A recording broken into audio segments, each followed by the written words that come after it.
যা জিজ্ঞাসা রেখে গেছে, যতটুকু আমার জানা আছে, এবার সেখানে জবাব দিতে চাই। সীতা দেবী কেন রাবণের সাথে চলে গেল, এটা তো সত্যি। সীতা যদি ইচ্ছা করে না যায় তাহলে কি রাবণ নিয়ে যেতে পারে?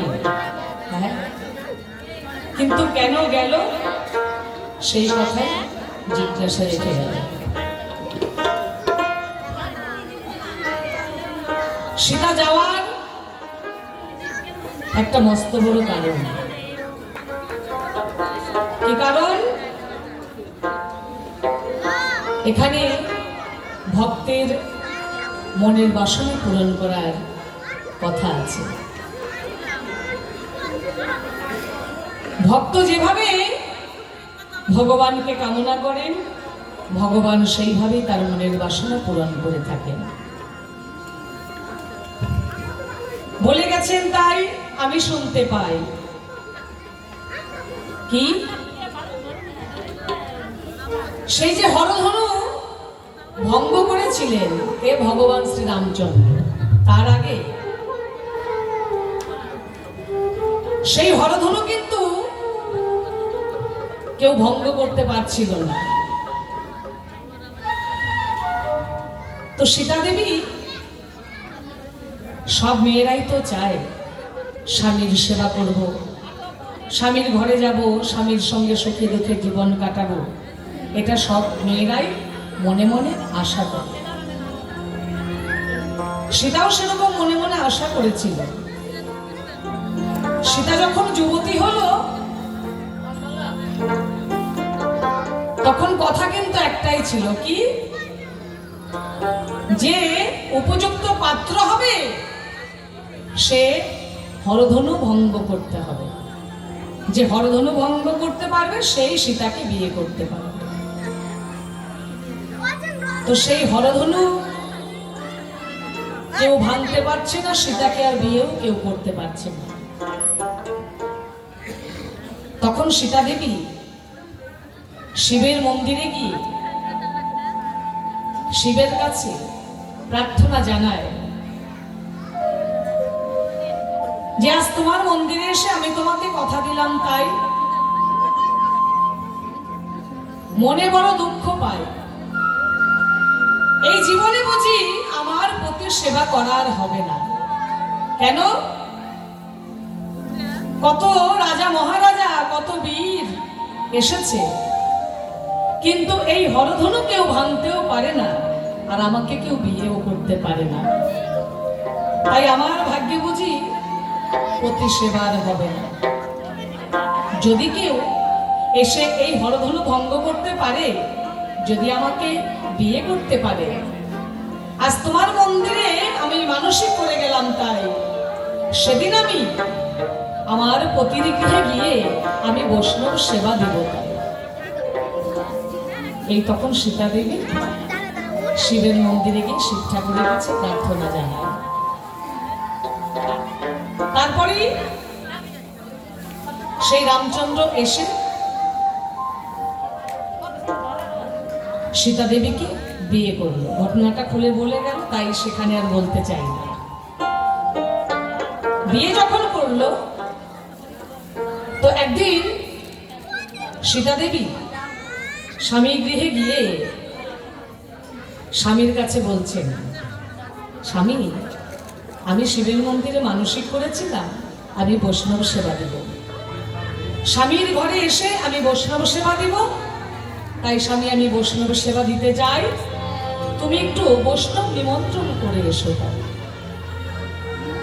সীতা দেবী যখন এই কথা বললেন, ভগবান শ্রী রামচন্দ্র বেরিয়েছেন বৈষ্ণবকে নিমন্ত্রণ দেবেন বলে। গেছেন কোথায়? সেই বাল্যখিল্য মুনিদের কাছে গিয়ে বললেন, বাল্যখিল্য মুনিগণ, আপনাদের মধ্যে যে শ্রেষ্ঠ বৈষ্ণব আছে তাকে আমি নিমন্ত্রণ দিতে এসেছি। আমার স্ত্রী সীতা সে বৈষ্ণব সেবা করবে আয়োজন, তাই আমি এসেছি বৈষ্ণবকে দিতে নিমন্ত্রণ। তখন সেই বাল্যকুল্য মুনিগণ বললেন, যদি বৈষ্ণবকে নিমন্ত্রণ করতে চাও তাহলে তুমি চলে যাও সেই লঙ্কায়। লঙ্কার যে অধিপতি রাবণ, তার মতো শ্রেষ্ঠ বৈষ্ণব এই ত্রিভুবনে ত্রিজগতে আর কেউ নাই। যাও, তাকে গিয়ে নিমন্ত্রণ করে এসো, তাকে সেবা দাও। এই কথা যখন মুনিগণ বললেন, ভগবান শ্রী রামচন্দ্র চলে গেলেন সেই লঙ্কায় রাবণকে নিমন্ত্রণ দিতে। রাবণকে নিমন্ত্রণ দিতে যখন গেলেন, রাবণ যখন ভগবানকে তার লঙ্কায় দর্শন করতে পেলেন, ভীষণ মনে মনে আনন্দিত হলেন। এই জগতের লোকজন জানে যে রাবণের সঙ্গে রামের সম্পর্কটা মোটেই ভালো নেই, দুজনের মধ্যে শত্রুতা ভাব, কিন্তু একদমই তা নয়। রাবণ মনে মনে খুশি হয়েছেন, আজ ভগবান আমার ঘরে এসেছেন, কিন্তু একা আসলে তো হবে না, আমি যুগল রূপে দর্শন করতে চাই। প্রভু, আজ তুমি যেভাবে আমার দ্বারে এসেছো, আমার গৃহে এসেছো, ঠিক একইভাবে আমার সেই সীতামাকেও আমি চাই। তাই যুগলে আমি দর্শন পেতে চাই। একা দর্শন দিলে মনে খুশি হওয়ার কোনো কায়দা নাই, তাই যুগল রূপে দর্শন করতে চাইলেন মনে মনে। এবার রামচন্দ্র গিয়ে বলছেন যে, বৈষ্ণব ঠাকুর, আমি আপনাকে নিমন্ত্রণ দিতে এসেছি, আমার স্ত্রী সীতা সে বৈষ্ণব সেবা দিবে। তাই আমি শুনেছি আপনি নাকি পরম বৈষ্ণব, শ্রেষ্ঠ বৈষ্ণব, তাই আপনাকে নিমন্ত্রণ দিতে এসেছি। আপনি অবশ্যই যাবেন, আমার গৃহে গিয়ে একটু সেবা নিয়ে আসবেন। এবার রাবণ বলছে, দেখো, আমাকে যদি সেবা দিতে হয় আমার কিছু নিয়ম আছে, আমি যথাযথা যেমন তেমন ভাবে কিন্তু সেবা নেই। যে নিয়ম আছে, কেমন নিয়ম? যদি করতে পারো, সেই নিয়ম যদি পালন করতে পারো, তাহলে আমি তোমার গৃহে গিয়ে সেবা নিতে পারি। রামচন্দ্র বললেন, বেশ, আপনি বলুন আপনার কি নিয়ম আছে। রাবণ বললেন,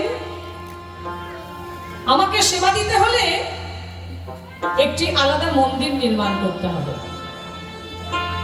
সেই মন্দিরে, সেই ঘরে, সেখানে শুধু সীতা আর আমি থাকব।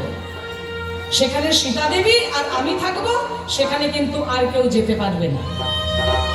সীতা দেবী নিজের হস্তে রন্ধন করবেন, নিজে সমস্ত কিছু আয়োজন করবেন, কেউ তাকে কোনো সহযোগিতা করতে পারবে না। আর সেই ঘরে, সেই মন্দিরে একটা পালঙ্ক থাকবে, সেই পালঙ্কে আমি শয়ন করব। আর সেই ঘরে সীতা দেবী আমাকে সেবা দিবেন। যদি তুমি এইভাবে সেবা দিতে পারো তাহলে ঠিক আছে, আমি যেতে পারি, আর তা না হলে আমার সেবা নেওয়ার কোনো কায়দা নেই। এবার রামচন্দ্র বললেন, ঠিক আছে, তাই হবে। আপনি যেভাবে বললেন সেভাবেই আমরা সেবা দিতে চেষ্টা করব, কিন্তু আপনি তবু সেবা নিতে আসবেন একটু আমার গৃহে। এবার যখন নিমন্ত্রণ দিয়ে এলো, সেই কথা মতো সেরকমই আলাদা একটা মন্দির নির্মাণ করে দিল। সেখানে একটা শয়ন পালঙ্ক ছিল, সেই পালঙ্কের মধ্যে রাবণ শয়ন করেছিল। সীতা দেবী একা রন্ধন করেছেন, একা সমস্ত কিছু আয়োজন করেছেন, সেখানে আর কিন্তু কেউ যেতে পারেননি, যায়নি। এবার সীতা দেবী যখন সমস্ত কিছু আয়োজন হয়ে গেছে, আসন পেতে দিয়েছেন, এবার বৈষ্ণব ঠাকুরকে গিয়ে বলছেন, বৈষ্ণব ঠাকুর, আপনি আসন গ্রহণ করুন, সেবার আয়োজন হয়ে গেছে। এবার যখনই আসনে বসেছেন, সীতা দেবী জলের গ্লাস দিয়ে শুধু পারসের থালা নিয়ে এসে দিচ্ছেন সেবা। এমন সময় রাবণ সীতাকে বললেন, মা, আমি তোমার হাতে সেবা নেব, তার আগে আমার একটা শর্ত আছে। আমার একটা শর্ত আছে, যদি তুমি মানতে পারো তাহলে আমি সেবা নিতে পারি, না হলে কিন্তু আমি সেবা নিতে পারবো না। যে কি? আবার কি শর্ত, কি কথা? বলছে, বলছে বলো মা, তুমি আমাকে কথা দাও, আজ যেভাবে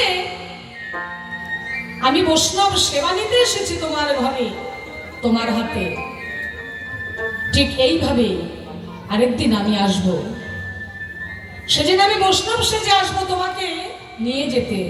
বলো মা, তোমার সন্তানকে তুমি ফিরিয়ে দেবে না? তুমি কথা দাও, তুমি যদি আমার সেই লঙ্কায় না যাও, আমার সেই রাক্ষস বংশ উদ্ধার হতে পারবে না। তাই সেই রাক্ষস বংশ উদ্ধার হতে তোমাকেই সেখানে যেতে হবে। বলো মা, তুমি কথা দাও, সেদিন তুমি আমাকে ফিরিয়ে দেবে না? তখন সীতা দেবী বললেন, ঠিক আছে, তাই হবে, আমি কথা দিলাম, আমি ফিরিয়ে দেব না। যেদিন আপনি আমাকে নিতে আসবেন, আমি সেদিন আপনাকে ফিরিয়ে দেব না, আমি সেদিন আপনাদের সাথে যাব। এই তখন সীতা দেবী কথা দিয়েছিলেন, আর সেই কথা পূরণ করবার জন্য যখন রাবণ বৈষ্ণব সেজে আসলেন সীতা দেবীকে হরণ করে নিয়ে যাবার জন্য, সেই কুণ্ডলী পার হয়ে সীতা দেবী ভিক্ষা দিতে বাধ্য হয়েছিলেন। কেন? তিনি জানেন যে আজ আমাকে নিতে এসেছে সেই লঙ্কার রাবণ, তাকে ফিরিয়ে দেওয়া যাবে না। তাকে আমি কথা দিয়েছি, তার ঘরে আমাকে যেতেই হবে, তার সাথে আমাকে যেতেই হবে। তাই তো সীতা দেবী রথকে বলে নাই যে রথ তুমি থেমে যাও, তার যে কথা দেওয়া ছিল আগে, তাকে যে যেতেই হবে, না হলে যে রাবণের রাক্ষস বংশ উদ্ধার হতে পারবে না। যখন নিয়ে গিয়ে অশোক কাননে রাখলেন, জিজ্ঞাসা করে গেছেন, সেখানে হনুমান গিয়েছিল সীতা দেবীকে খুঁজতে খুঁজতে, তার কাছে গিয়ে বলছেন, মা, আমি তোমাকে নিতে এসেছি, তুমি আমার সাথে ফিরে চলো। কিন্তু তার কথা পূরণ হয়নি। সেখানে যে ভগবান রামচন্দ্রকে আসতে হবে, সীতা দেবীকে উদ্ধার করতে রামচন্দ্রকে আসতে হবে যুগল রূপে। রাবণ দর্শন চেয়েছিলেন, তাই তিনি হনুমানের সঙ্গে ফিরে আসেননি। সীতা দেবী সেই জন্য ফিরে যায়নি, এটাই ছিল মূল কারণ। তো প্রভু, তোমার কাছে আমার আরেকটি কথা জানার বাসনা আছে। কি? তুমি যত সময় মৃত্তিকাতে হেঁটে বেড়াও, তত সময় তোমার মনে থাকে না যে তুমি ভগবান, তুমি যে সব করতে পারো, তুমি যে শক্তিমান, সেটা তোমার মনে থাকে না, সেটা তুমি ভুলে যাও। কিন্তু যখন তুমি একটু শূন্যে উঠে যাও, যেমন যখন তুমি পালঙ্কে শয়ন করতে যাও, শূন্যে উঠে গেলে তখন তোমার মনে পড়ে যে তুমি ভগবান, তুমি সব করতে পারো। তার আগে মৃত্তিকাতে হেঁটে বেড়ালে তোমার কিছু মনে থাকে না। এই অভিশাপ তোমাকে কে দিয়েছিল? কেন তুমি সব ভুলে যাও? তার কারণটা কি? তোমার কাছে আমার জানার বাসনা রইল। তাই যুগল রূপে রাবণকে দর্শন দিয়েছিলেন রাম সীতা। তারপর সীতা দেবীকে উদ্ধার করে নিয়ে আসলেন, আর সেই রাবণের লঙ্কা জ্বালিয়ে পুড়িয়ে ছাড়খাড় করে দিলেন। তার রাক্ষস বংশ উদ্ধার হয়ে গেছে। এই দুটোই জিজ্ঞাসা ছিল, আমি একটু কথার মাধ্যমেই বললাম, ছন্দের মধ্যে আর গেলাম না। তো আমার জানার বাসনা, আমার স্বামী রামচন্দ্র ভগবান তিনি কেন ভুলে যান, কিছু কেন মনে থাকে না? আর যত সময় মৃত্তিকাতে হেঁটে বেড়ান তখন মনে থাকে না, শূন্যে উঠলেই মনে পড়ে ব্যাপারটা কি? হ্যাঁ, শূন্যের মধ্যে উঠলেই মনে পড়ে, মৃত্তিকাতে মনে থাকে না, একটু ব্যাপারটা জানার বাসনা কি, তাই না? এটা আবার এমন হওয়ার কারণটা কি?